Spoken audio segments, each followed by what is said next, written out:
नमस्कार दर्शकों, स्वागत है आपका Equinox Research and Advisors channel पर। आज हम बात करने वाले हैं कि जिस तरीके से मार्केट में रिफॉर्म आने वाला है जीएसटी का, जिस न्यूज के कारण हमने निफ्टी और बैंक निफ्टी में जो उछाल देखा, एक गैप अप ओपनिंग देखी, तो क्या ये सपोर्टिव रहेगी या फिर ये एक यूफोरिया है या और कुछ है। तो इस बारे में हम पंकज सर से पूरी जानकारी लेंगे कि आज ओवरऑल जो निफ्टी में गैप अप ओपनिंग हुई है उसका आगे के लिए क्या संकेत रहेगा। तो पंकज सर, आज का आपका व्यू कैसा है निफ्टी और बैंक निफ्टी में? जी, good afternoon Aastha and good afternoon everyone. Aastha, देखिए, एक मार्केट के अंदर जिस तरीके का आज उछाल हम लोगों ने विटनेस किया वो बट नेचुरल है। काफ़ी कन्विक्शन था ये बात के ऊपर कि अच्छा खासा गैप अप ओपन होगा, लेकिन सही मायने में देखें तो थोड़ी सी डिसअपॉइंटमेंट है, बिकॉज चौतरफा जब न्यूज़ेस जो है कि पॉजिटिव आई है उसके बावजूद भी मार्केट चला नहीं है। आप देखिए कि जीएसटी रिफॉर्म्स की न्यूज़ सबसे ज़बरदस्त थी। वो सौगात अब हम लोगों को दिवाली के पहले पहले मिल जाएगी। दूसरी चीज़ ये थी कि जो नेट शॉर्ट्स पोजीशंस थी एफआईज की, वो मोर देन 90% चली गई थी, तो शॉर्ट कवरिंग का एक बहुत मैसिव स्कोप मार्केट के अंदर दिख रहा था। तीसरी, जो रशिया के जो राष्ट्रपति है पुतिन और अमेरिका के राष्ट्रपति डोनाल्ड ट्रंप, इनकी जो मीटिंग थी, उस मीटिंग के अंदर से कोई एडवर्स चीजें निकल के नहीं आई। हाँ, ये सपोर्टिव जरूर नहीं थी, लेकिन वो बिल्कुल नुकसानदायक तो नहीं थी।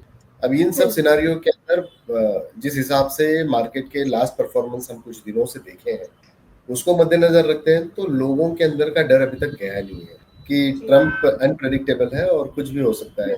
तो इसके चलते आज जो मार्केट के अंदर 300 अंकों की जो तेजी हम लोगों को देखने मिली, वो हम लोग एक्सपेक्ट कर रहे थे कि निफ्टी कम से कम 600 साढ़े 600 पॉइंट ऊपर जाकर बंद होना चाहिए, लेकिन वो through out the day 300 point 300 साढ़े 300 पॉइंट की रेंज में ही प्ले होते रहा। और बड़ी जो है वो रैली हम लोगों को जैसे एक्सपेक्ट कर रहे थे हम लोग वैसे नहीं थी।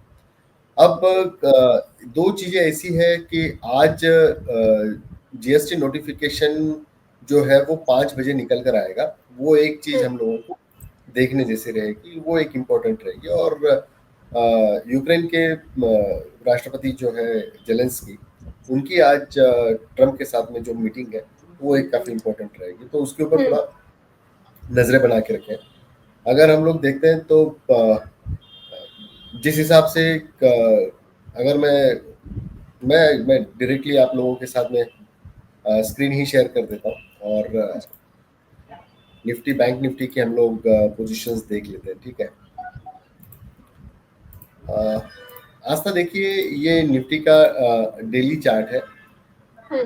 ये एक गैप अप ओपनिंग यहाँ पे दिखाई दी है और ऊपरी लेवल से मार्केट को गिरते हुए हम लोगों ने विटनेस किया है यहाँ पे। अगर मैं 15 मिनट्स की चार्ट्स पे अगर देखूं मैं यहाँ पे, तो एक क्लासिकल पैटर्न बना हुआ है इवनिंग स्टार का, और वो कहीं ना कहीं मार्केट को रिस्पेक्ट करते हुए नजर आया है। अगर आज के दिन का अगर हम लोग लो देखते हैं, आज के दिन का लो पहली कैंडल का अगर हम लोग देखते हैं, तो वो करीब करीब 24,906 पॉइंट समथिंग कुछ है। और उसी को एक बार अप्रोच किया 24,925 के आसपास, और दोबारा फिर 24,971 के आसपास आकर बंद हुआ।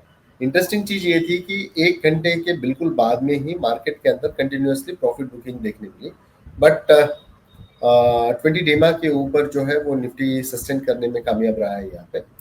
और 25,000 की जो लेवल है वो मोटा मोटी इसने फ्यूचर्स के अंदर सेव कर ली है 100 पॉइंट्स प्रीमियम के ऊपर। अभी ये फिलहाल चल रहा है। जबकि हम लोग बैंक निफ्टी की बात करते हैं तो बैंक निफ्टी के अंदर एक काफी गैप अप तगड़ा मिला, और सेम 11 बजे के बाद में से जिस तरीके से एक गिरावट बैंक निफ्टी के अंदर देखने मिली, जो कि एक लो देखने मिला 55,720 का, और उसके बाद में उसी के रेंज के आसपास करीब करीब 55,870 पे आकर बैंक निफ्टी बंद हुआ। हालांकि कन्विक्शन थोड़ा सा बैंक निफ्टी में ज्यादा था, लेकिन इतना ज्यादा जो है जिस हिसाब से हम लोग एक्सपेक्ट कर रहे थे कि मार्केट के अंदर बहुत बड़ी तेजी हम लोगों को विटनेस हो सकती है आज, तो वैसे कुछ देखने मिला नहीं है। मेरा ये मानना है कि मार्केट चाह रहा है कि थोड़ा समय दे और चीजें जब तक सेटल होगी, और उसके बाद में फिर मोमेंटम आना तो हो सकता है, तो ये लगता है मुझे। फिलहाल। जी जी बिल्कुल सर। जिस हिसाब से अगर हम जीएसटी की बात करें तो उसका भी 5 बजे नोटिस आने वाला है कि मतलब किस चीज पे, किस सेक्टर्स पे लग सकती है। तो अगर देखा जाए तो कहीं ना कहीं ऑटो सेक्टर पे बात की जा रही है, मतलब ऑटोस, कार्स वगैरह या टू व्हीलर्स पर जीएसटी का इम्प्लीमेंटेशन हो सकता है या कुछ चेंजेस आ सकते हैं। तो सर इसमें ऑटो सेक्टर्स का क्या इन्वॉल्वमेंट रहेगा या कैसे परफॉर्मेंस दिख सकता है, या और कौन से सेक्टर्स हैं जो प्रभावित होंगे? देखिए बहुत सिंपल है कि जिस हिसाब से जीएसटी के जो रिफॉर्म्स है सिर्फ दो स्लैब की बात चल रही है और एक सिन प्रोडक्ट्स है जिसके ऊपर 40% की बात चल रही है। सिन प्रोडक्ट्स में पान मसाला, टोबैको या फिर तंबाकू या फिर लीकर जैसी चीजें आएंगी और उसके ऊपर बात चल रही है कि 40% के आसपास का जीएसटी जी लगेगा। ऑटो के अंदर 18% से 5% हो जाएगा और 28% से 18% जो हो जाएंगे ये जो स्टॉक्स है इसके अंदर। आप एफएमसीजी भी देख लीजिए, काफी अच्छा चल रहा है, वो होगा। या फिर आप ये देख लीजिए कि ऑटो के अंदर जो रिफॉर्म्स होंगे वो काफी इंप्रेसिव हो गए यहाँ से आगे। ये चीजें काफी अच्छी रहेगी, लेकिन चुनिंदा कुछ जो एफएमसीजी के काउंटर्स है जैसे आईटीसी जैसे, जिसका बड़ा जो हिस्सा रेवेन्यू का है जो टोबैको से रिलेटेड आता है, इनकी सिगरेट्स का स्केल काफी बड़ा है। तो जी वो चीजें थोड़ी सी एफएमसीजी में भी हम लोग थोड़ा सा कैटेगराइज कर सकते हैं उसको। तो आईटीसी के ऊपर थोड़ा सा है कि एडवर्स इम्पैक्ट लगता है फिलहाल।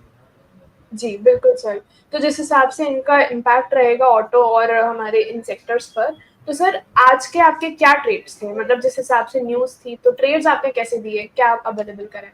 जी जी जी, देखिए ऑनेस्टली मैं तो बहुत जोश में आया था आज मार्केट के अंदर, लेकिन मेरा पहला ट्रेड था ट्रेंड के ऊपर फ्यूचर्स का एक ट्रेड किया था मैंने 5578 का, और स्टॉप लॉस जो है 5510, टारगेट 5710 का दिया हुआ था। लेकिन हम लोगों ने उसमें थोड़ा सा अर्ली एग्जिट ले लिया और मुझे लगता है कि 5640 की रेंज में उसमें हम लोगों ने एग्जिट लिया। एक ट्रेड मैंने हुँ, कैश का दिया था, टीआई इन कैश 512 513 की रेंज में। 500 के स्टॉप लॉस के साथ में 535 का टारगेट दिया हुआ था, 528 के आसपास हम लोग उसके अंदर से एग्जिट लिए हैं। एक टीवीएस मोटर्स का एक मैंने कॉल ऑप्शन दिया था 3250 रुपए में। आप देख सकते हैं कि वो 42.90 और 46.50 तक भी गया और अच्छा खासा चला। उसके बाद हुँ, में एक पेटीएम का ट्रेड दिया था, पेटीएम के अंदर भी हम लोगों ने एक छोटा प्रॉफिट जरूर बुक किया, लेकिन एक निफ्टी का जो ट्रेड दिया था 24,900 का कॉल ऑप्शन, उसके अंदर हम लोगों ने नुकसान बुक किया है। तो स्टॉप लॉस ट्रिगर हो रहा है वहाँ पे। तो ये सारे ट्रेड्स थे आज के जो मैंने जी, ऑल इन वन जो अपना पैकेज है उसके अंदर मैंने दिया हुआ था। जी, जी। जो हमारा टेक्निकल ग्लिच था, मैं आशा करती हूँ वो सुधर गया होगा, तो अब हम चार्ज भी अवेलेबल कराएँगे हमारे 999 पैकेज में, और जो भी उसमें ट्रेड्स रहेंगे कैश, फ्यूचर्स, ऑप्शन से रिलेटेड सब कुछ आपको वहाँ मिलते रहेंगे। तो सर और कुछ ऐड होगा मतलब जैसे उस पैकेज में?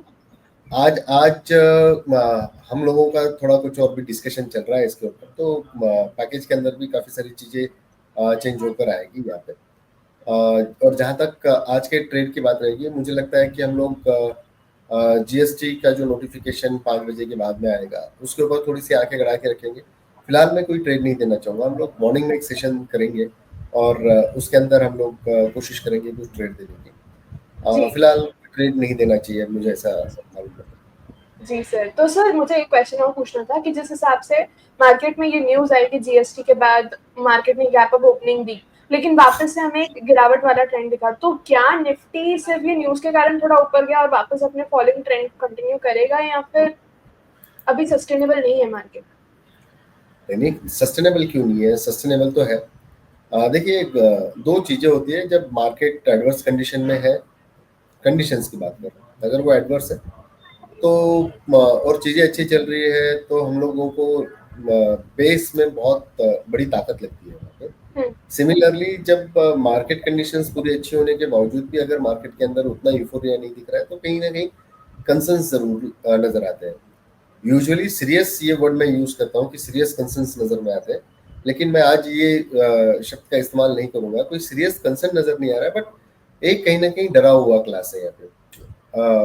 जैसे आप हम अपने से एक एग्जांपल ले लेते हैं यहाँ पे कि अगर मैं 2 महीने से कोई पोजीशन में फंसा हुआ हूँ और आज वो 300 पॉइंट 350 पॉइंट की रैली मेरे को दिखी है, तो बट हुँ, नेचुरल है कि मैं एक बार चाहूंगा कि बाबा एक बार से मैं अपना छुटकारा पा जाऊँ कि भाई मार्केट खुल गया, ये अच्छा चल गया तो मैं बाहर निकल जाऊँ। जब हम लोगों ने निफ्टी का ऑल टाइम हाई छापा था, उसके बाद में करीब-करीब आज 11 महीना हो गया है कि वो लेवल हम लोगों ने छुई नहीं है। तो कहीं न कहीं जब हम लोग साइकोलॉजिकल लेवल्स के ऊपर जाने की कोशिश करते हैं, अभी हमारे लिए साइकोलॉजिकल लेवल 25,000 25,200 की है। ये क्लस्टर इम्पोर्टेंट है। जब तक हम इसके बाहर नहीं जाएँगे, बड़ी तेज़ी थोड़ा-सा डिफिकल्ट लगती है। बट येस, अगर मैं पर्सनल मेरा ओपिनियन दूँ तो मुझे लगता है कि मार्केट के अंदर बड़ी तेज़ी ड्यू है और मुझे लगता है कि वो इसी हफ्ते में होगी। बिल्कुल, बिल्कुल सर। जी, ये तो आपने बहुत अच्छा हमें नॉलेज प्रोवाइड किया है। सर एक बार अपना डिस्क्लेमर और दे दीजिए। मैं जो भी ट्रेड्स देता हूँ या जो भी मैं अपनी स्टडी यहाँ पे रखता हूँ, वो मेरी अपनी निजी राय है, निजी स्टडी है। अगर कोई मेरे से प्रभावित होकर अगर कोई काम कर रहा है, तो अपने वित्तीय सलाहकार से ज़रूर राय-मशवरा करके ही काम करें। बिकॉज़ इसमें क्या है कि वित्तीय जोखिम शामिल हो सकती है और ना हम कोई प्रॉफ़िट क्लेम करते हैं, ना कोई नुकसान हम लोग उसका क्लेम करते हैं। तो जी, अपने वित्तीय सलाहकार से ज़रूर जानकारी लें। Thank you very much. Thank you sir. अगर आपको ये वीडियो अच्छा लगा हो तो इसे लाइक करिए और भी ऐसे नॉलेजेबल इक्विटी रिलेटेड वीडियोज़ के लिए हमारे चैनल को ज़रूर सब्सक्राइब करिए। और हाँ, इन्वेस्टिंग या ट्रेडिंग करने से पहले एक बार डिस्क्रिप्शन में दिए गए डिस्क्लेमर को भी ज़रूर पढ़ें।